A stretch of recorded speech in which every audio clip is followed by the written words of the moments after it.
அஸ்ஸலாமு அலைக்கும் வரஹ்மத்துல்லாஹி வபரகாத்துஹு.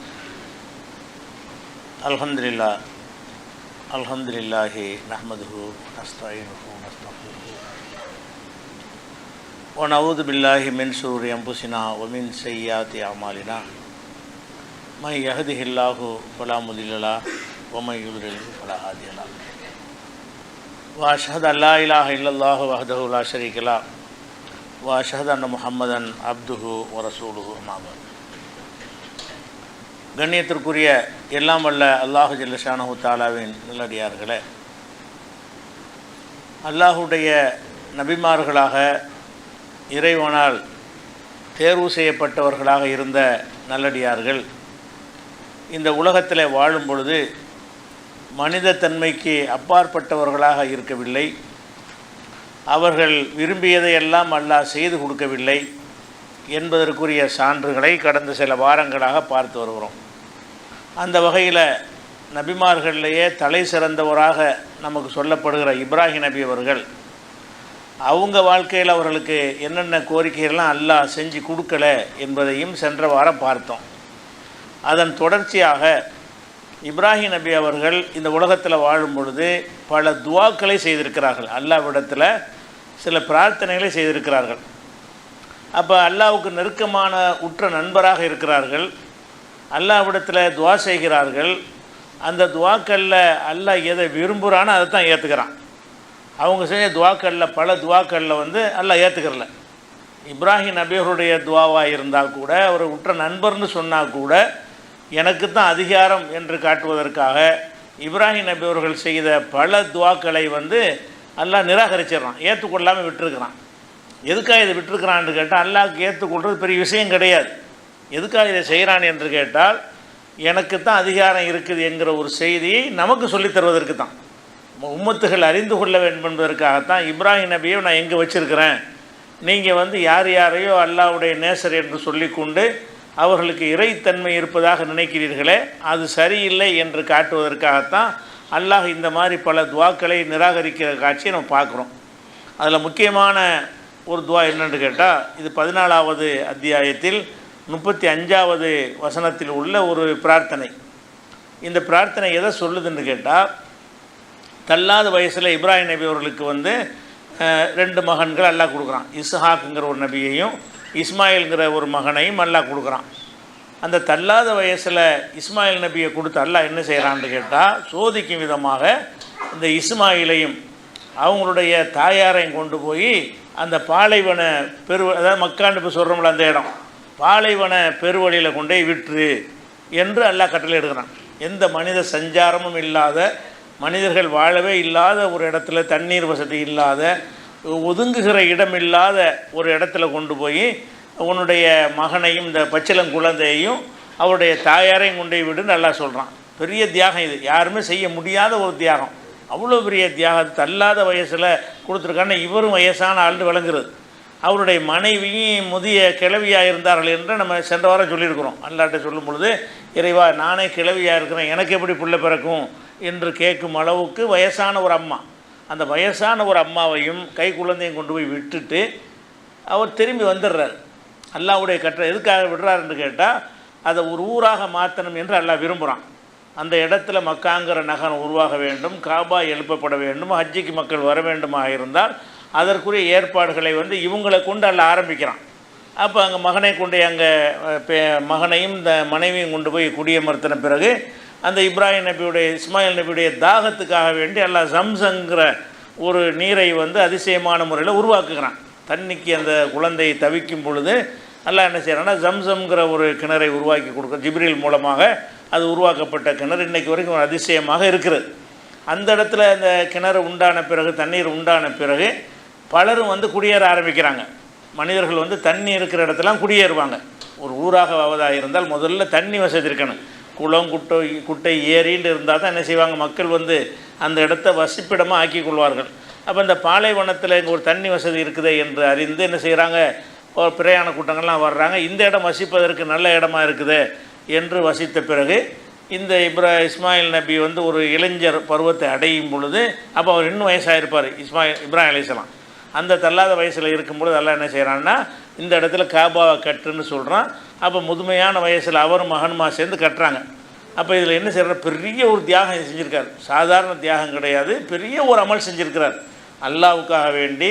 இந்த இந்த நிலை கொஞ்சம் கற்பனை பண்ணி பாருங்கள். ஒரு இடத்துல கொண்டு போய் மனைவியும் பிள்ளையும் விட்டுட்டு வந்துட்டால் அவங்க எப்படி வாழ்வாங்க, அவங்க எப்படி சாப்பிடுவாங்க, அவங்க எப்படி தண்ணி குடிப்பாங்க, அவங்க தேவைகளை எப்படி பூர்த்தி செஞ்சுக்கிடுவாங்க, எப்படி அச்சமில்லாமல் அந்த இடத்துல வாழ முடியும் என்றெல்லாம் யோசிக்கிற ஒரு விஷயத்தை இறைவன் சொன்னான் என்பதற்காக செஞ்சார்னு சொன்னால் இது பெரிய ஒரு தியாகம்.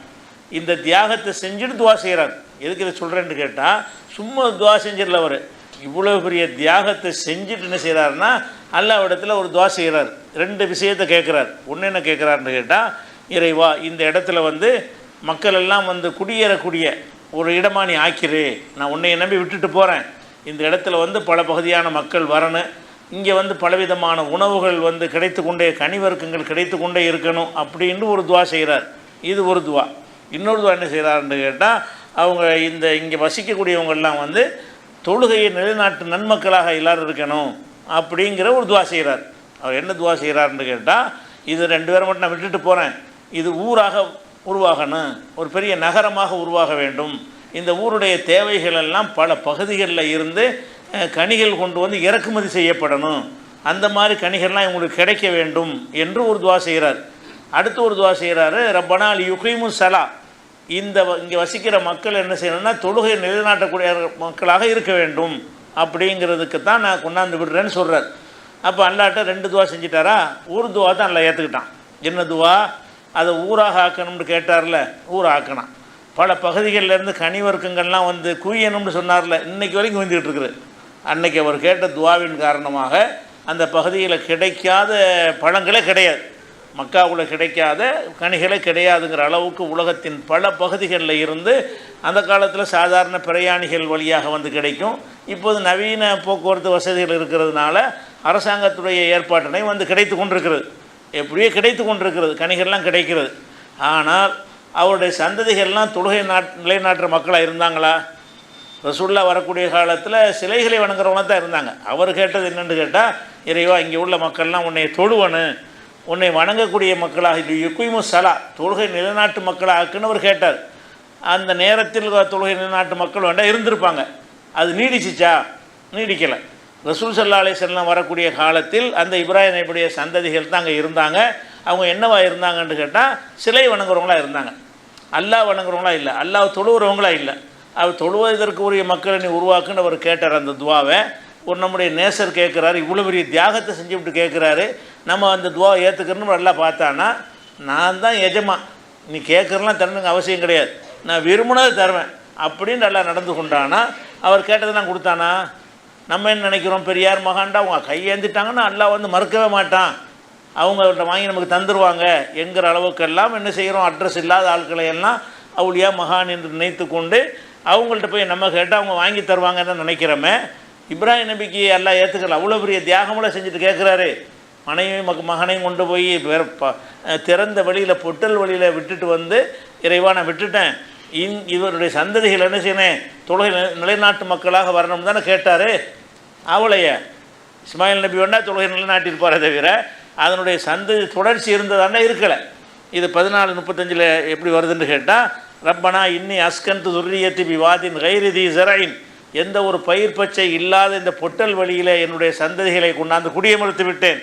இந்த பைத்திகள் முஹர்ரம், உன்னுடைய புனிதமிக்கு ஆலயம் கட்டப்படலை, அந்த இடத்துல ஆலயம் வரப்போன்னு நல்லா காட்டிட்டான். அதுக்காக சொல்கிறான், இந்த பைத்திகள் முஹர்ரம், புனிதமான உனது ஆலயத்துக்கு பக்கத்தில் குடியமர்த்தி விட்டேன்.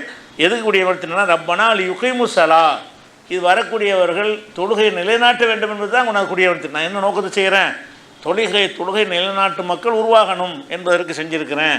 அது மாதிரி ஃபஜால் அஃபீதத்தை மினன்னாசி தஹ்வீலையும், பல பகுதியில் உள்ள மக்களை எல்லாம் இந்த பக்கம் குவிய செய்வாயாக. இது ஊராக அவரை மக்கள் வரணும், 2 பேர் இருந்தால் இப்படி ஊராக இருக்க முடியும். பல பகுதியில் உள்ள மக்கள் குவிய செய்வாயாக.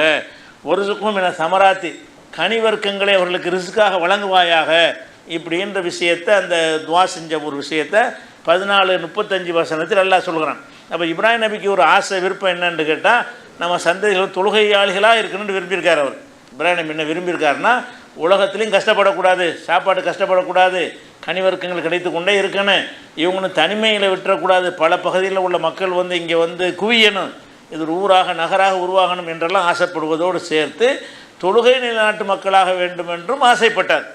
அந்த ஆசையில் ஒரு ஆசையை துன்யா சம்பந்தப்பட்ட ஆசையில் நிறைவேற்றி கொடுத்துட்டான். ஆகிரத்து சம்மந்தப்பட்ட ஒரு ஆசை நிறைவேற்றலை. அதுதான் முக்கியமாக நிறைவேற்றணும். அதுதான் மெயினான விஷயம். அவர் எல்லாம் என்ன செய்கிறான், இந்த ரிசுக்கு தானே அது கொடுத்துருவேன், கனிவர்க்கங்களை வாங்கிக்க, எல்லாம் தொழுகை நிலைநாட்டுறவங்கள அதெல்லாம் நான் நினச்சா ஆக்குவேன், நினச்சா விட்டுருவேன். யாரை நாடுகிறானோ அவங்களுக்கு நேர்வழி காட்டுவேன், யாரை நாடுகிறானோ அவங்கள விட்டுருன்னு எல்லாம் என்ன செஞ்சிட்டான். அவங்கள வந்து அவங்களோட சந்ததிகளை எல்லாத்தையுமே நன்மக்களாக அல்ல ஆக்கலை, நல்லவங்களுமா கெட்டவங்களுக்காக தான் அல்ல ஆக்கி வச்சுருக்கிறான். அப்போ இப்ராஹிம் நபியுடைய இந்த துவாவுக்கு இருக்கிற ஒரு மரியாதை கொடுக்குறதையும் கொடுத்துருக்குறான்.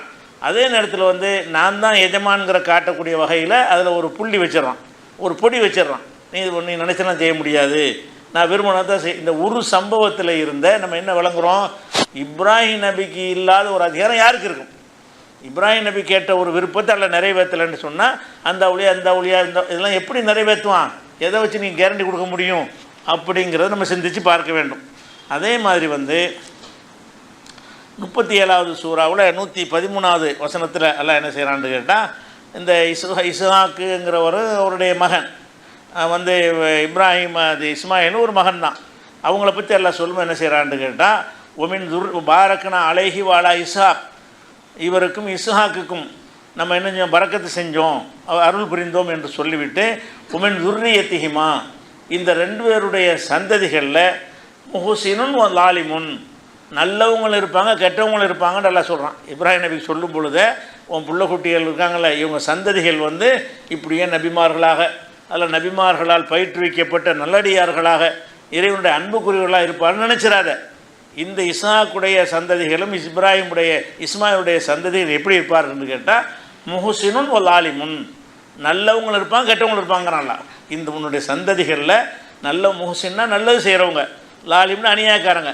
அப்போ இவங்களுடைய சந்ததிமார்கள் வந்து அநியாயக்காரங்களாக இருப்பாங்க நல்லவங்களாக இருப்பாங்கங்கிறான். ஒரு அவனுடைய அதிசயத்தின் மூலமாக தள்ளாத வயசில் பிள்ளையை கொடுத்துட்டு அதுக்கு பிறகு அது கேட்டு நினைச்சான், நான் கொடுத்ததுனால பிள்ளைகள்லாம் அவுளியா விட்டு பிள்ளையாருக்கு நினச்சிடாத, இவங்க நல்லவங்களாக இருப்பாங்க அவ்வளோதான்.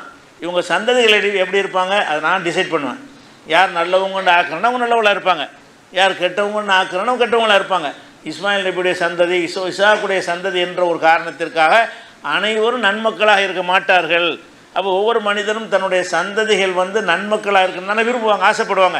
இப்ராஹிம் நபி என்ன விரும்பியிருப்பார், நம்ம பிள்ளைகள் எல்லாம் வந்து நன்மக்களாக இருக்கணும், சொர்க்கவாசிகள் ஆகணும், நம்ம பேரக்குட்டியில் அப்படி ஆக்கணும், நம்ம கொள்ளு பேரங்கள் அப்படி ஆகணும், தலைமுறையாக நல்லடியார்களாக இருக்கணும் என்பது தான் எல்லாருடைய விருப்பமாக இருக்கும். நம்ம கூட துவாசையுமே என்ன செய்வோம், இறைவா எங்கள் பிள்ளை குட்டிகளையும் சொர்க்கவாசி ஆக்க நம்ம கேட்குறோமா இல்லையா? எல்லா மனிதனுக்கு இருக்கக்கூடிய ஒரு விருப்பம் அவருக்கும் இருக்கிறது. ஆனால் அதிசயமான முறையில் குழந்தையை கொடுக்குற விஷயத்தில் அதை ஏற்றுக்கிற துவாவை. அவர் குழந்தையை கேட்டார் என்பதற்காக வேண்டி தள்ளாத வயசில் 2 குழந்தையை கொடுத்து விட்டு எல்லாம் என்ன செய்யறான், இது குழந்தை கொடுத்து நிப்பாட்டிக்கிறங்க. அதிசயமான முறையில் குழந்தையை கொடுத்த காரணத்தினால இஸ்ஹாக்குடைய பரம்பரை இஸ்மாயிலுடைய பரம்பரை எல்லாம் அவுலியாக்களாக மகான்களாக பெரியார்களாக உத்தமர்களாக இருப்பார்கள்னா அப்படி சொல்ல முடியாது. ரெண்டும் கலந்தான் இருப்பாங்க. முஹ்சினுன் வ லாலிமுன் துர்ரியத்திஹிமா முஹ்சினுன் வ லாலிமுன் லாலிமுன் நஃப்ஸி, இவருடைய சந்ததிமார்களில் வந்து நல்லோரும் இருப்பார்கள் கெட்டோரும் இருப்பார்கள் அப்படிங்கிற ஒரு விஷயத்தை சொல்லி தான் அந்த நற்செய்தி கொடுக்குறான். அப்போ இப்ராஹிம் நபி எல்லாரும் ஆசைப்படுற மாதிரி சந்ததிகள் நல்லா இருக்கணும்னு ஆசைப்பட்டிருக்கிறாங்க, அது நிறைவேறலை. இப்ராஹிம் நபியுடைய ஆசை நிறைவேறலைன்னு சொன்னால் அல்லாஹ் நான் நினச்சே தான் செய்வேன்னு சொன்னானே. ஆனால் நம்ம அந்த பெரியார் செய்வார் இந்த பெரியார்னு சொல்வது ஏதாவது அது மார்க்கத்துடைய கருத்தாக இருக்குமா, மார்க்கை ஏற்றுக்கொள்ள கருத்தாக இருக்குமா, நம்ம என்ன செய்யணும் சிந்தித்து பார்க்க வேண்டும். அதே மாதிரி வந்து காபாவை கட்டுறாரு. காபாவை கட்டுறதுங்கிறது ஒரு பெரிய கஷ்டம். அந்த காலத்தில் எவ்வளோ ஒரு உயரமான கட்டடம்னு பாருங்கள். அவங்க அந்த 2 பேரும் தான் அந்த கட்டுறாங்க, ஊர் உலகம் யாருமே கிடையாது. தந்தையும் மகனுமாக சேர்ந்தானே செய்கிறாங்க, அவ்வளோ ஒரு உயரமான கட்டடத்தை வந்து கட்டுறாங்க. அப்போ காபாவை கட்டி முடிச்சுட்டு என்ன செய்கிறாருன்னு கேட்டால் ஒரு ஆள் அடுத்து துவா செய்கிறார். என்ன துவா செய்கிறாருன்னு கேட்டால், இது கால இப்ராஹிம் ரப்பிஜால் ஹாதல் பலது ஆமினன், இறைவா இந்த ஊரை மக்காங்கிற ஊரை அபய பூமியாக நீ ஆக்குவாயாக. இந்த பூமியில் வந்து எல்லாரும் அபய பூமி ஆக்குறேன்னா என்ன அர்த்தம்னு கேட்டால், மக்கள்லாம் அந்த வந்து ஏற்றுக்கொள்ளக்கூடியவங்களாக இருந்தால் தான் அபய பூமியாக இருக்கும். கெட்டவன் நல்லவன் எல்லாருமே என்ன செய்வாங்கன்னா அந்த இடத்துல சண்டை போட மாட்டாங்க. அபய பூமி ஆக்குவாயாக நல்லா கேட்குறான். இவன் சிலை வணங்குறவன் ஆனாலும் சரி என்ன மாதிரி கேடு கட்டு போனாலும் சரி அந்த இடத்துக்குள்ளே வச்சு வெட்ட மாட்டாங்க. அந்த இடத்துக்குள்ளே சண்டைக்கு வரமாட்டாங்க, நல்லவங்களும் வரமாட்டாங்க, கெட்டவங்களும் வரமாட்டாங்க. அபயம் அளிக்கும் பூமியாக அதை அல்ல ஆக்குங்கன்னு துவா செஞ்சார்ல, அது அப்படி எல்லாம் ஏற்றுக்கிட்டான். ரசூல்லா வர்ற காலத்தில் என்ன மக்கத்து காஃபிருங்கிறவன் அவனும் இதை பேணனான். அந்த இடத்துல ஒன்றும் செஞ்சிடக்கூடாது, இது புனிதமான ஒரு இடம். ரசூல்லாவும் அதை புனிதமாக மதிக்கிறாங்க, ரசூல்லா எதிர்த்த மக்கத்து காஃபிர்களும் அதை மதிக்கிறாங்க. இது இப்ராஹிம் நபி காலத்திலேருந்து தொடர்ச்சியாக இருந்து வருகிறது, இன்னைக்கு வரைக்கும் இருக்குது. இன்றைய தேதி வரைக்கும் அது புனித தலமாக என்ன இருக்கிறது, அபயமளிக்கும் பூமியாக இருக்கிறது. அது இது ஒன்று கேட்டார், அல்ல ஏற்றுக்கிட்டானா, ஏற்றுக்கிட்டான். இன்னொன்று கேட்குறாரு, ஒரு நேரத்தில் 2 துவா கேட்குறாரு. ஒன்றை ஏற்றுக்கினா ஒன்று இல்லைன்றான்ல, ஒரு துவா கேட்டுவிட்டார். அடுத்து கேட்குறாரு, ஒஜினு புனி ஓ பனிய அந்நாபுதல் அஸ்னாம், என்னையும் என்னுடைய சந்ததிகளையும் சிலைகளை வணங்குவதை விட்டு என்னை காப்பாற்றுவாயாக. நான் என் பிள்ளைகளுக்கு வந்து என்ன செஞ்சிரு, இந்த பாதுகாக்கப்பட்ட ஊராகவும் ஆக்கிறேன். என் சந்ததிகள் வந்து என்ன இருக்கணும்னா சிலை வணங்கக்கூடாதுன்றார். அம்புட்டு சிலை உண்டாக்குனவங்க அவங்க தான் இருந்தாங்க, 360 சிலை. அவர் சிலையை வணங்கக்கூடாதுன்னு துவா செய்கிறாரு. அந்த சந்ததியில் என்ன பண்ணாங்க, அந்த காபத்துல்லாவுக்கு உள்ளே வேறு இடத்துல வச்சா கூட பரவாயில்லை, எந்த காபத்துல்லாவை வந்து அல்லாஹ் வணங்குறதுக்காக வேண்டி அல்லாஹ்வுடைய கட்டளை பிரகாரம் அந்த கட்டப்படுகிறது, அங்கே கொண்டு போய் 360 சிலைகளை வச்சாங்க. ஆனால் இப்ராஹிம் நபி கேட்ட துவா என்ன, அல்லாஹ் என் பிள்ளை குட்டிகள்லாம் சிலை வணங்குற மாதிரி ஆக்கிவிடாதுங்கிறார். நான் நாடியவர்களுக்கு நேர்வழி, அதான் விஷயம். அடிப்படை என்ன, அல்லாஹ் வந்து நாடியவர்களுக்கு நேர்வழி காட்டுவானே தவிர இவர் இப்ராஹிம் நபியுடைய பிள்ளை, இப்ராஹிம் நபியுடைய பேர பிள்ளை, அந்த விளையாட்டு கிடையாது. அந்த பவர் எனக்கு தாங்கிறத காட்டுறதுன்னு செய்கிறான். இது அல்லாஹ் வந்து அந்த மாதிரி செய்கிற பெரிய கஷ்டமா? இப்ராஹிம் நபியுடைய பிள்ளைகள் எல்லாம் அந்த ஷிர்க் வைக்காமலேயே ஒரு தொழுகையாளியாக மாற்றி வைக்கிற அல்லாஹ்வுக்கு பெரிய பெரிய கஷ்டமான ஒரு விஷயமா நினச்சா ஆக்கிட்டு போயிடுவான். கல்வை மாற்றுறது தானே. அவன் என்ன நினைக்கிறான்னு கேட்டால், நான் எனக்கு அதிகாரங்கிறது ஒவ்வொருத்தரும் சீல் வச்சுக்கிறான்ல. ஒரு கேட்கும் ஒரு நல்லதையும் செய்கிறான், அது நேரத்தில் இவர் என்னுடைய நல்லடியாராக இருக்கிறனால இவர் நினச்சதெல்லாம் செய்வேன்னு நினச்சிடாதீங்க. அவர் நினச்ச சிலதை செய்வேன், சிலதை செய்யாமல் இருப்பேன். நான் தான் அதிகாரி என்பதை ஒவ்வொரு இடத்துலையும் காட்டுவேன் என்பதற்காகத்தான் இந்த துவா. ஒரு நல்ல துவா தானே கேட்டார். இது ஒரு உலகம் சார்ந்த ஒரு துவா கூட இல்லையே. அவர் கேட்ட துவா வந்து உலகம் சார்ந்த துவாங்க. அந்த பூமியை வந்து அபய பூமியை ஆக்குங்கிறது அது உலகம் சம்மந்தப்பட்டது. ஒருத்தர் வெட்டிக்கிறாமல் குத்திக்கிறாமல் நிம்மதியாக வாழ்கிறது உலகம் சம்மந்தப்பட்ட ஒரு கோரிக்கையை கேட்குறாரு, இல்லை ஏற்றுக்கிட்டான். இன்னொரு கோரிக்கை என்ன கேட்குறாரு, சிறுக்கு வைக்காமல் இருக்கிறதுன்னு கேட்குறாரு. சுயநலமையில் ஒன்றுமே இல்லையே, என் பிள்ளைகள் வந்து என்ன செய்யக்கூடாது, சிலை வணங்கக்கூடாதுன்னு கேட்குறாரு. நல்ல கோரிக்கை தான் கேட்குறாரு, நல்ல அற்புதமான கோரிக்கை கேட்குறாரு, அக்கறையோடு கேட்குறாரு, சந்ததிகளுக்கு கேட்குறாருன்னு நல்லா எடுத்துக்கொண்டானா, எனக்கு தான் பவர்ன்னு காட்டினானா. இப்படி இந்த சுவாவை ஏற்றுக்கொண்டு இருந்தால் ரசூல்லா அனுப்பப்படும் போது அப்படி ஒரு சூழ்நிலை இருந்திருக்காத. ரசூல்லா அனுப்பப்பட்டது காரணமே இது தானே. அவங்க சிலை வணங்கக்கூடியவர்களாக மாறி போனதுனால தான் அவங்கள திருத்துறதுக்கு தானே ரசூல்லாவை அதில் அனுப்புகிறான் இறுதி நபியாக. அப்போ நபிகள் நாயகம் ஸல்லல்லாஹு அலைஹி வஸல்லம் அனுப்பப்படுற அந்த நேரத்தில் வந்து அனைவருமே சிலை வணங்கிகளாக இருந்தார்கள். 360 சிலைகளை இந்த இப்ராஹிம் நபிக்கே சிலை வச்சு விட்டார்கள். அதை முக்கியம். இவர் தான் கேட்டார் சிலை வணங்கக்கூடாதுன்னு சொல்லி. அந்த இப்ராஹிம் நபிக்கு இஸ்மாயில் நபிக்குமே காபாவில் சிலை வச்சு விட்டாங்க. அப்போ வேறு சிலைகளையும் வணங்க ஆரம்பித்தார்கள். யார் இந்த சிலை வணங்கக்கூடாது என்று துவா செஞ்சாரோ அவரையும் சிலையாக ஆக்கி என்ன செஞ்சிட்டாங்க, வணங்க ஆரம்பித்து விட்டார்கள்ங்கிற பார்க்குறோம். அப்போ இப்ராஹிம் நபியுடைய அவங்க கொடுத்த வெயிட் என்ன, அல்லாஹ் கொடுத்த வெயிட் என்ன, அவருடைய பிரார்த்தனைக்கு அல்லாஹ் கொடுத்த வெயிட் என்ன. சிலதை ஏற்றுக்கிறேன், எதான் வெயிட் என்னது, நான் நினச்சதை ஏற்றுக்கிறேன், நினச்சதை ஏற்றுக்கிற மாட்டேன். நினச்ச கோரிக்கை நிறைவேற்றேன், நினச்ச கோரிக்கை நிறைவேற்றாமல் விடுவேன். நான் தான் டிசைட் பண்ணுவேன்னு வைத்திருக்கிற ஒரு மார்க்கத்தில் இருந்து கொண்டு என்ன நினைக்கிறாங்க, அவளியா டிசைட் பண்ணுவார், பெரியார் டிசைட் பண்ணுவாங்க, ரசூல்லா டிசைட் பண்ணுவாங்க, சஹாபாக்கள் முடிவு செய்வாங்க, இப்படி தான் நினச்சிக்கிட்டு இருக்காங்க. தப்பாக நினைக்கிறாங்க. யாரும் எதுவும் முடிவுலாம் பண்ணவே இயலாது. அந்த ரப்புல் ஆலமீன்கிட்ட சரணாகதி அடைஞ்சு தான் கேட்கணுமே தவிர, இறைவா நீ பார்த்து எனக்கு ஏதாவது செய்யுன்னு கெஞ்சதை தவிர ஒரு மூமினுக்கு வேறு மாற்று வழியே கிடையாது. இவங்க என்ன செய்கிறாங்கன்னு கேட்டால் அவரை பிடிப்போம் இவரை பிடிப்போம் என்று சொல்லி அந்த ஏகத்துவத்தை விட்டு தடம் புரண்டு போகக்கூடிய காட்சியை பார்க்குறோம். இந்த துவா வந்து 14வது சூறாவில் 35வது வசனத்தில் இருக்கிறது. அதே மாதிரி என்ன செய்கிறான்னு கேட்டால் அல்லாஹ் வந்து அவருக்கு ஒரு இப்ராஹிம் நபிக்கு பலவிதமான சோதனைகளை வைக்கிறான். எல்லாத்துலையும் ஜெயிக்கிறார். எந்த சோதனை வச்சாலும் இதுவே சோதனை தானே. கொண்டு போய் அந்த பாலைவனத்தில் கொண்டு போய் விடுறதுங்கிற ஒரு சோதனை தான். அது மகனை அறுத்து பழியிடுற மாதிரி கனவு மூலமாக காட்டி அதை செயல்படுத்த முன் வந்தார்கள், அது கூட ஒரு சோதனை தான். அவருக்கு வந்து எந்த சோதனை வந்தாலும் இதிப்தலா இப்ராஹிம ரப்புஹு களிமாத்தின், இப்ராஹிம் நபியை பல கட்டளைகளை போட்டு அல்லாஹ் சோதித்தான். ஃபத்தம்மஹுன்ன, அனைத்துலேயும் முழுமை பெற்றார். அவர் ஒரு டெஸ்ட்டில் கூட ஃபெயில் ஆகல. அவர் அல்லாஹ் என்ன செஞ்சான்னு கேட்டால் ஏராளமான டெஸ்ட் நான் வச்சேன். ஃபத்தம்மஹுன்ன, அனைத்தையும் பரிபூர்ணமாக நிறைவேற்றினார்.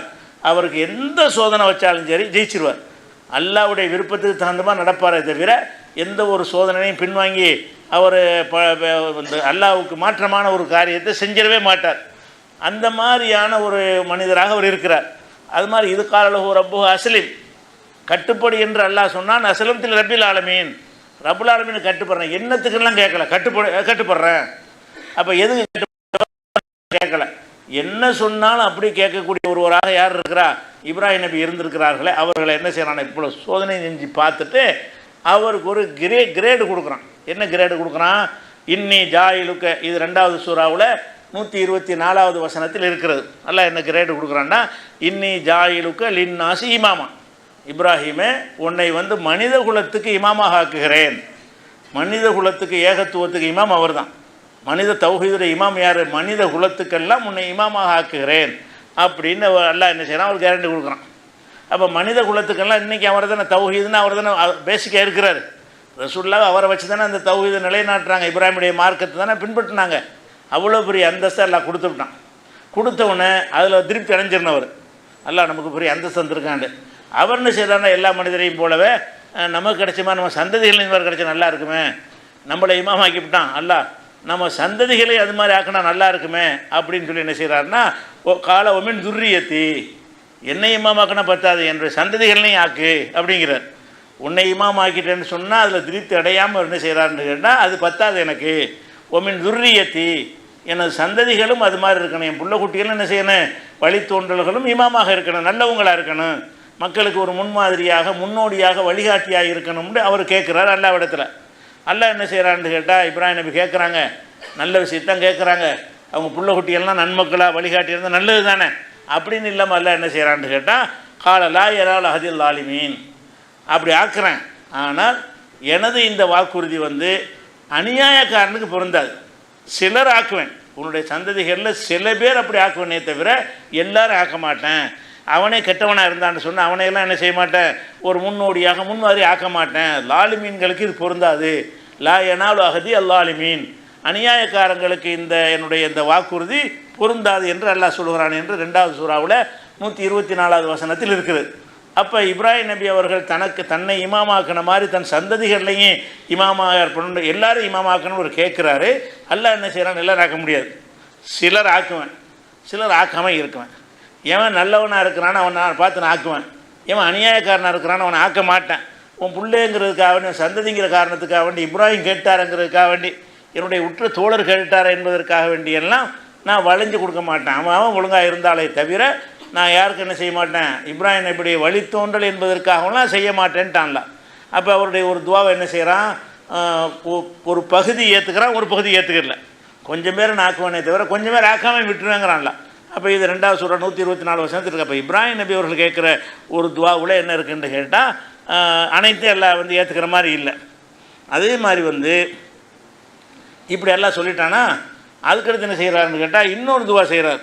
என்ன செய்கிறாருன்னு கேட்டால், இறைவா இந்த ஊரை வந்து பாதுகாப்பான ஒரு ஊர் ஆக்கிறே, இவங்களுக்கு வந்து ரிஸ்க்கை கொடு அப்படின்னு சொல்லி கேட்கும்போது எல்லாட்ட கேட்குறாரு. எப்படி ஒரு சுக்காகளோ மின சமராத்தி, இது வந்து இங்கே மண்ணாமனை யார் ஈமான் கொண்டு இருக்கிறாங்களோ அவங்களுக்கு ரிஸ்க்கை கொடுன்னு கேட்குறாரு. அவர் கேட்குற துவா என்ன, மக்காவை அபயபூமியை ஆக்க சொல்லிவிட்டு இங்கே ரிஸ்க்குகள் செல்வங்கள் உணவுகள் கிடைக்கணும்னு கேட்குறாருல. அப்படி கேட்கும் பொழுது எல்லாருக்கும் கொடுன்னு கேட்கல. அவர் நினச்சிட்டாரு அல்லாஹ் வந்து மூமின்களுக்கு தான் கொடுப்பான் போல இருக்குது, நம்ம எல்லோரும் கேட்கக்கூடாதுன்னு சொல்லிட்டு யார் ஈமான் கொண்டிருக்கிறார்களோ அவங்களுக்கு கொடுப்பாயாகன்னு அவர் கேட்குறாரு. ஏன்னா இப்படி கேட்குறாரு, முந்தி ஒரு துவாவை செய்யும்போது எல்லாம் அணிஞ்சிட்டான், கெட்டவங்களுக்கெல்லாம் அவனுடைய வாக்குறுதி பொருந்தான்ட்டான். அதனால் அவர் என்ன புரிஞ்சுக்கிட்டாருன்னு வச்சுட்டா, நம்ம கெட்டவங்களை கேட்கக்கூடாது, துன்யாவுடைய விஷயத்தை கேட்கலாம். அவர் இப்ராஹிம் நபி விளங்கிட்டு என்ன செய்கிறாருன்னு கேட்டால், எனது சந்ததிகளில் யார் நல்லவங்களாக இருக்கிறாங்களோ அவங்களுக்கு ரிஸ்க் அளிப்பாயாகன்னு அவர் கேட்குறாரு. அல்லாஹ் என்ன செய்கிறான்னா, ஒமன் கஃபர, காஃபிரும் கொடுப்ப, நீ என்ன சொல்கிறது, நல்லா அவர் கேட்டதை விட என்ன செய்யறான், அல்லா கூட தருவாங்கிறான். அவர் மூமின் கொண்டு தான் கேட்டார். ஏன் அப்படி கேட்டார்னு கேட்டால், அல்லா மூமின் தான் கொடுப்பான் போல இருக்குது. நம்ம ஏற்கனவே இமாமாக்குற விஷயத்துக்கு கேட்டான், நம்ம இப்படி துவா செஞ்சு விட்டான், அல்லா வந்து மறுத்துட்டான், எல்லாருக்கும் தரமாட்டேன்ட்டான். அதனால் நம்ம என்ன ரிஸ்க்கு கேட்கும் பொழுது நம்ம நல்லவங்களுக்கு மட்டும் கேட்போம் அப்படின்னு சொல்லி என்னுடைய சந்ததிகளில் நல்லவங்களாக இருக்கிறவங்களுக்கு நீ ரிஸ்க்கை கொடுப்பாயாகன்னு கேட்குறாரு. அல்லா என்ன செய்யறான், ஒமன் கஃபர, காஃபிருக்கும் கொடுப்பேன், நீ ஒன்று நல்ல ஆளுக்கு மட்டும் கொடுக்க சொல்கிற, ரிஸ்க் அளிக்கிற என்னுடைய கடமை அது, நான் நல்லவனும் கொடுப்பேன் கெட்டவனும் கொடுப்பேன், அதுக்கப்புறம் அவனுடைய செயலை பார்த்து பிறகு அவனுக்கு என்ன செய்வேன், தண்டிப்பேன் என்று அல்ல என்ன செய்கிறான் அவருடைய துவாவில் கரெக்ஷன் பண்ணுறான். அவர் விருப்பம் என்னென்னு கேட்டால் மூமின்களுக்கு ரிஸ்க்கு வேணும்னு அவர் கேட்டார். அல்லாஹ் என்ன செய்கிறான், அப்படின்னு என்னுடைய கருணை நீ என்ன சுருக்க போச்சு, மூமினும் கொடுப்பேன் காஃபிரும் கொடுப்பேன் அப்படிங்கிறான். அவர் விருப்பம் என்னது, மூமின் கொடுக்க சொல்லித்தான். மூமின்களுக்கு ரிஸ்க் அளிக்க சொல்லி அவர் துவா செய்கிறாரு. அதெல்லாம் முடியாது, எல்லாருக்கும் தான் கொடுப்பேன் அப்படின்னு சொன்னதாக 2வது சூறாவோட 126வது வசனத்தில் இருக்கிறது. அப்போ இதிலெல்லாம் எதுக்கு இதை சொல்கிறோம்னு கேட்டால், அவ்வளவு நெருக்கமிக்க அல்லாவுக்கு மிக மிக விருப்பமான ஒரு அடியாராக இருந்து கூட அவரை எந்த நிலையில் அல்லா வச்சுருக்கலாம். அடிமைன்னு வச்சுருக்கிறானா, வேறு தனக்கு சமமாக கொண்டு வைக்கிறானா, தன்னை எஜமானிங்கிற ஒரு நிலையில் வச்சுக்கிட்டு பேசுகிறானா, அல்லது அவர் சக தோழர்னு சொல்லிட்டு விரும்பலாம் கூட வருத்தப்படுவார், கவலைப்படுவார், அவர் மன நோகக்கூடாது அப்படின்னு நல்லா அட்ஜஸ்ட் பண்ணுவானா? அப்படி பண்ண மாட்டான். அவர் யாருடைய மனநோகரை பற்றி அவனுக்கு என்ன கவலை, அவன் தானே எஜமான். அப்போ மனநோகுவாங்க, கவலைப்படுவாங்க, வருத்தப்படுவாங்க, அந்த டாபிக் எல்லாட்ட கிடையாது. நினைச்சதை செய்வான். ஆலும் லிமா யுரி, நினைச்சதை எல்லாம் செய்யக்கூடியவன் என்பது அல்லாஹ்வுடைய ஒரு பெயரில் ஒன்று. அல்லாஹ் தன்னை பற்றி என்ன செய்கிறான், ஆலும் லிமா யுரி, நினைத்ததை எல்லாம் செய்யக்கூடியவன் அப்படின்னு இருக்கிறதுனால அவன் நினைச்சதை செய்வான் என்கிற இந்த விஷயம் நம்ம விளங்கியிருக்கிறோமா? விளங்கி இருந்தால் இது அல்லாஹ் 2 பேருமே கேட்குறோம். அவன் நினச்சதை தான் செய்வான் இருந்தால் அவன்கிட்ட போய் விழுந்துட வேண்டியதானே. அவன்கிட்ட போய் சரண எந்த கோரிக்கையாக இருந்தாலும் அவன்கிட்ட நேரடியாக கேளுங்களேன். எதுக்காக வேண்டிய அவர் தருவார், இவர் தருவார், அவர் வாங்கி இவர் வாங்கி தருவாருங்கிறது அது இல்லை இஸ்லாத்தில். அப்படிங்கிற ஒரு விஷயத்தையும் பார்க்கணும். அதே மாதிரி லூத் நபி சமுதாயத்தை அழிக்கிறதுக்குன்னு எல்லாம் என்ன செய்கிறான், ஒரு மலக்குகள் அனுப்புகிறான். அப்போ தான் அந்த பிள்ளை கொடுக்குற நற்செய்தெல்லாம் கிடைக்கிறது அவருக்கு. லூத் நபி சமுதாயத்தை அழிக்க போகிறவங்க தான் உங்களுக்கு எல்லாம் பிள்ளையை பற்றி நற்செய்தி சொல்கிறாங்க. அதை கேட்டோம் என்ன செய்கிறாருன்னு கேட்டால், கொஞ்சம் இறக்கமுள்ள ஒரு மனுஷன் இருந்தால் இவர் என்ன செய்கிறாருன்னு அவங்கள வெட்டுருங்க, பாவம் அழிச்சிடாது. இவர் விசுவாசம் பண்ணுறாரு யார்கிட்ட, மலக்குமார்கள்ட்ட, லூத் நபி சமுதாயத்தை மட்டும் அழிச்சிடாதீங்க பாவம் அப்படின்னு சொல்லிட்டு இவர் பரிந்துரை செய்கிறார். பேசாத அதெல்லாம் நான் முடிவு எடுத்துவிட்டேன். அல்லாஹ் என்ன செய்யணும் கேட்குறாரு, ஜாத்துல் புஷ்ரா, அவர் நற்செய்தி சொல்லி முடித்தவுடனே ஜாதிலுனா ஃபீ கௌமி லூத் சமுதாயம் சம்மந்தமாக நம்மள்கிட்ட தர்க்கிக்கிறார்.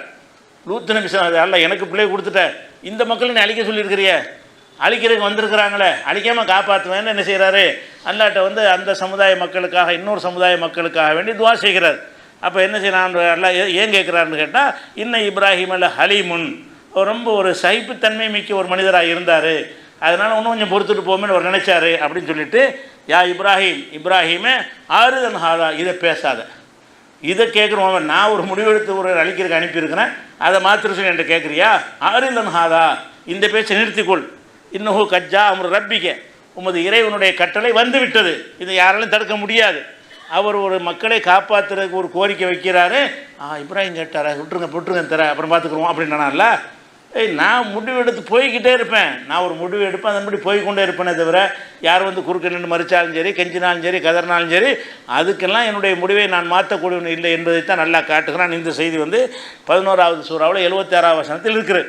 இன்னும் இப்ராஹிம் நபி சம்பந்தமான வரலாறுகள் எல்லாம் எதை சொல்லி காட்டுகிறானோ அதில் இந்த ஏகத்துவ முத்திரை எப்படியெல்லாம் இருக்கிறது என்பது இன்ஷா அல்லாஹ் நம்ம அடுத்தடுத்த வாரங்களில் பார்க்கலாம்.